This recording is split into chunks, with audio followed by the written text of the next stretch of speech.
Welcome to my YouTube page Construction Knowledge. I am going to explain you about plate load test, how it is carried out at site. Plate load test is carried out to know the safe bearing capacity of soil. Let us directly go to site and see how this test is executed. Now this is my site. Here we are constructing water treatment plant. Me with my team explain you about this test. अभी हम एक construction site में हैं। यहाँ पे हम plate load test कर रहे हैं जिससे कि सॉइल का अल्टीमेट बियरिंग कैपेसिटी पता चलता है उससे। तो हमने पहले क्या किया, पहले ये जहाँ पे भी वो लोकेशन है हमको दिया गया है, ये लोकेशन यहाँ पे प्लेट लोड टेस्ट होगा।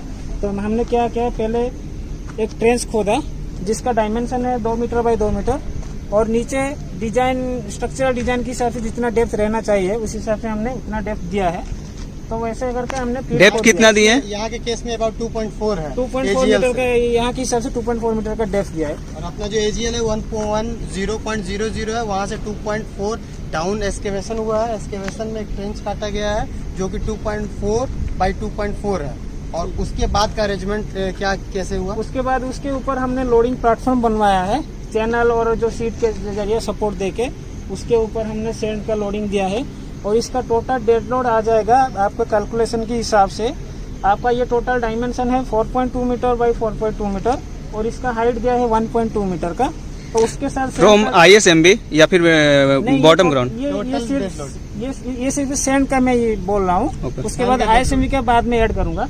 अभी सेंड का डेड लोड आएगा टोटल आपका 4.2 मीटर बाई 4.2 मीटर, उसके साथ हाइट है आपका 1.2 मीटर। तो ये टोटल वॉल्यूम, उसके साथ सेंड का डेंसिटी आप मल्टीप्लाई करेंगे 1630 हम एज्यूम कर रहे हैं, तो टोटल आ जाएगा 34.5 टन आ रहा है सिर्फ सेंड का डेड लोड। उसके साथ हमने ISMB का डेड लोड सेल्फ वेट जो है उसको ऐड किया है 2.5 टन। तो टोटल आपका ओवरऑल डेड लोड आ जा रहा है 37 टन का डेड लोड हमने यहाँ पे दिया है। तो हम यहाँ पे क्या करेंगे, अभी यहाँ पे ये मशीन ये हमारा हाइड्रोलिक जैक है। जैक यहाँ पे अंदर पर लगा है, ये उसका हाइड्रोलिक पंप है। यहाँ पे हम लोडिंग देंगे और इसका कैपेसिटी है 100 टन का और एक डिवीजन 1 टन होता है। टोटल 100 टन का कैपेसिटी है इसका लिस्ट काउंट एक डिवीजन 1 टन है, ठीक है। और अंदर 2 डायल गज यूज हुआ है, यहाँ पर अंदर 2 डायल गज यूज हुआ है, वो उसका लिस्ट काउंट है 0.01 mm और ये टोटल 50 mm तक रीडिंग दे सकता है दोनों। This is dial gauge. और उसके नीचे हमने एकदम सेंटर करके प्लम्बर के जरिए एकदम सेंटर करके 600 mm बाई 600 mm का प्लेट यूज किया है, क्योंकि IS कोड के हिसाब से हम ग्रैनुलर सॉइल के लिए 300 mm से लेकर 750 mm तक का प्लेट यूज करते हैं। तो उसके अंदर वाला हमने इतने साइज लिया है, 600 बाई 600 mm का एक प्लेट यूज किया है। अभी हम क्या करेंगे, अभी हम लोडिंग देंगे। अब मेथोडोलॉजी बताइए कि अब हम इसका लोड कैसे पता चलेगा? अब हम लोग लोड अभी हम इसके जरिए हम इस हाइड्रोलिक पंप के जरिए लोड देंगे। लोड देते ही वहाँ पे जो डायल गज लगा है अंदर उसमें रीडिंग आएगा, कितना mm का सेटलमेंट हुआ है वहाँ पे रीडिंग आएगा। और वो रीडिंग को हम उसका ऑब्जर्वेशन शीट है उसमें हम नोट डाउन करेंगे। ये उसका ऑब्जर्वेशन शीट है।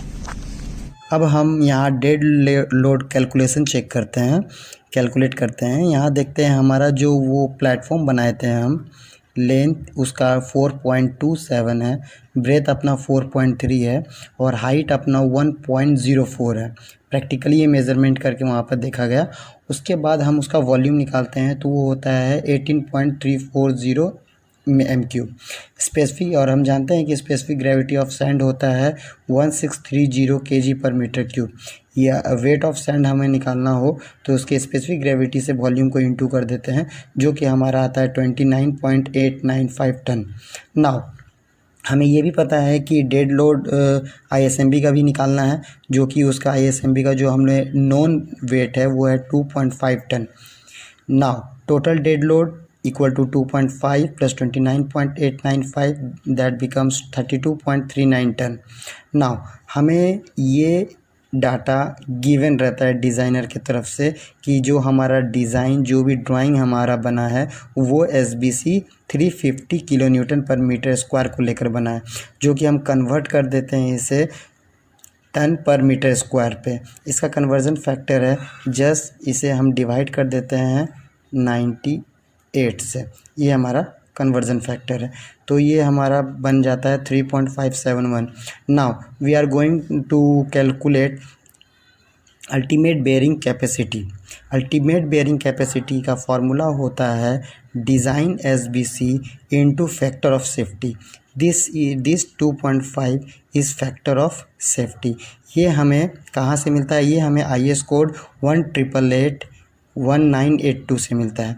ये दोनों को जब हम मल्टीप्लाई करते हैं तो हमें वैल्यू मिलता है 8.92 टन पर मीटर स्क्वायर। और जो हम प्लेट यूज़ कर रहे हैं वो 600 बाई 600 का प्लेट यूज़ कर रहे हैं, 600 बाई 600 का। ये हम 1.2 तक भी यूज़ कर सकते हैं। तो हम यूज़ किए हैं यहाँ पर 600 बाई 600 का, जो कि इसका एरिया अगर हम देखें 0.36 मीटर स्क्वायर। नाउ अब हमें कैलकुलेट करना है कि minimum increment half an hour के बाद हम कितना प्रोवाइड करेंगे। तो minimum increment of load equal to हो जाता है जो अपना कैलकुलेटेड UBC था, अल्टीमेट बेयरिंग कैपेसिटी था, वो इंटू हो जाता है एरिया ऑफ प्लेट से।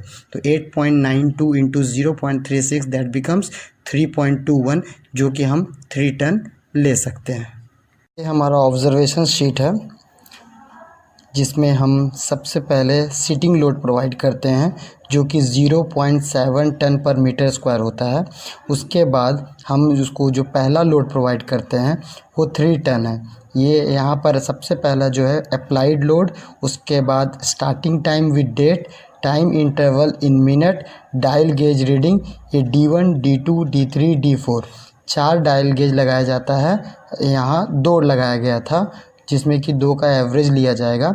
4 भी लगा सकते हैं, 2 भी लगा सकते हैं। हमारे पास 2 डायल गेज था तो हमने 2 डायल गेज का एवरेज लिया।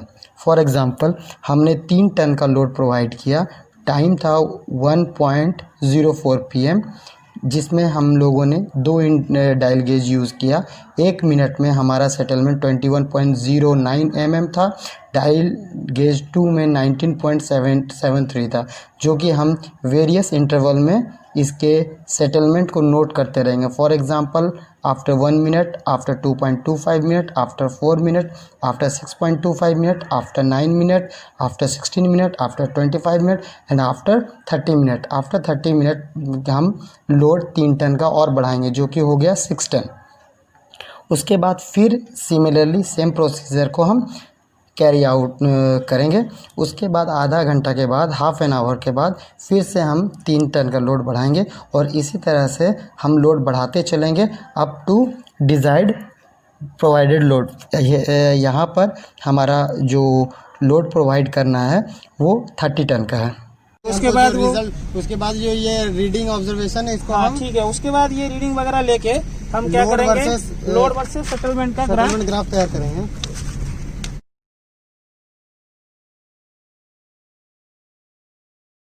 लोड वर्सेस सेटलमेंट का ग्राफ बनाएंगे। उससे क्या बोलेगा, उसका एक कर्व बनेगा, उससे हमका सॉइल का UBC पता चल जाएगा और उससे हम फैक्टर ऑफ सेफ्टी डिवाइड करके आपका SBC निकल जाएगा।